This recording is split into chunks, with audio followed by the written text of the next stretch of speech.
Thanks, Hamish. Yes, as he said, my question is about things that individuals can do.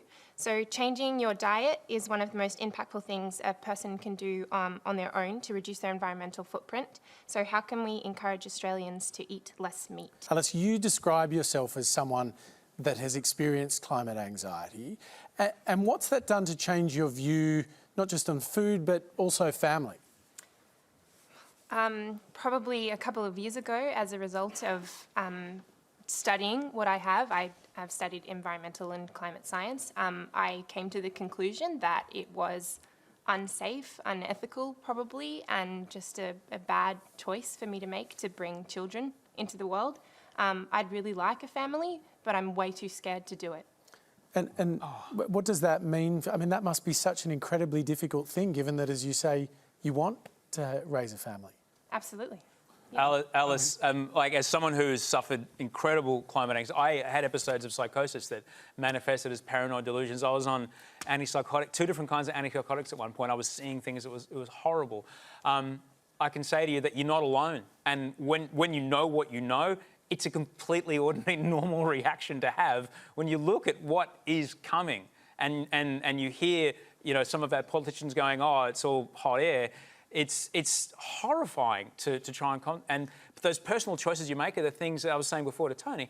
They're the things that give you some agency in this. And I promise you, as someone who's like, when we've just had a baby, we just had Wolfie's 5 months old now, and right before Wolfie showed up, Audrey, my wife, could see me losing it again, and she goes, "I'm going to need you to get back on meds. I need you to be here for this boy." So I had to get back on meds, and having Wolf in my life, I can promise you, with a baby in your life, that is hope. That is absolute hope. What can we build for this child? All right? And I would, please, the world needs your child in it, because you think about it, please. I can see Jennifer wanting to get in here. I mean, I suspect over the Christmas period, this issue has been raised over family tables. Everyone's got an uncle that says, "Oh, this climate anxiety stuff's nonsense." Look, I think it's real, but I think surely we've got a collective responsibility to actually chart a course that gives you the hope that you would have a kid.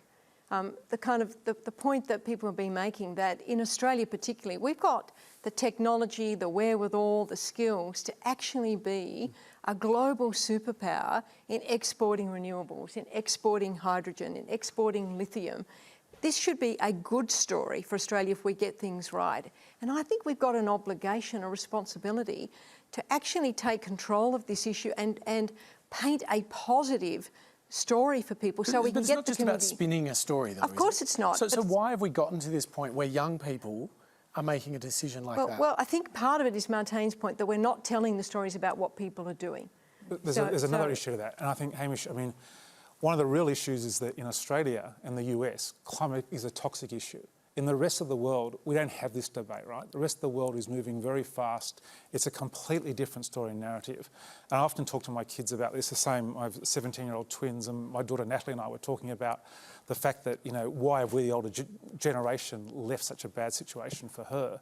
And it's the same thing, why would I want to have kids? But the point is that there is a phenomenal opportunity here, and we've got to look at, there is a fantastic range of new energies coming out. There's real innovations in agriculture. There's, you know, driving a Tesla is far better than driving a petrol car. I mean, there are fantastic things to do in society.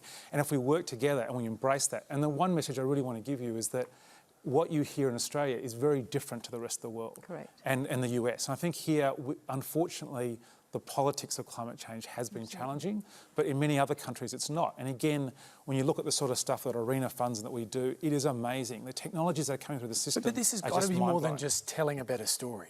I mean, are you seriously saying to young people, we've just made some mistakes in the way we've told the story? No. Not at all. I think part of it is making sure people are aware of what's actually happening on the ground, that there are big innovations, that there are huge opportunities. Does this also mean acknowledging failure?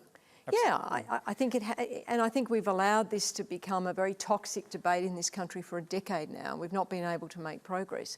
But it is also about getting the plan that Tony's talking about. You know, it is about making sure that we get the plan, we stick to the plan, we show people we're making progress on the plan, and that we do that in a way that does create those opportunities that we've been talking But about. how can a young person have faith that an Australian government will do that, given what we've just all as a community Well, I think we've witnessed got for to the take last a few decade or steps so? here, Hamish. So, you know, my suggestion is that the first step we could take is to agree that net zero target. I mean, you know, frankly, if we could get to that, just agreeing that at the moment, there's step number one.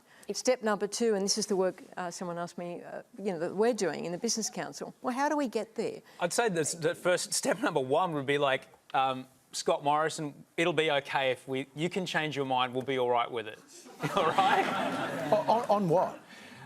You're allowed to say, I got it wrong. Here, let's do this instead. All right? Let's just allow our politicians some room to move. Because if we go, aha, but you said something else 8 years ago, they're so tied into this idea of catching each other out. They've painted themselves into a corner. And even though it's very clear we stand on the cusp of economic abundance in this situation, they're so terrified to move. But it's not just that. They've got people in their own party, this government, Yes. that want this government to spend money on building new coal-fired power stations. And if those people were selling us mobile phones, they'd be going, no, the Nokia 3210, that's going to be the only phone we're ever going to need. All right? I'm telling you, that we are, as a country, exporting coal. We are Nokia with a 3210 trying to think that everyone's going to only ever want to play Snake forever. And the iPhone is coming. We have a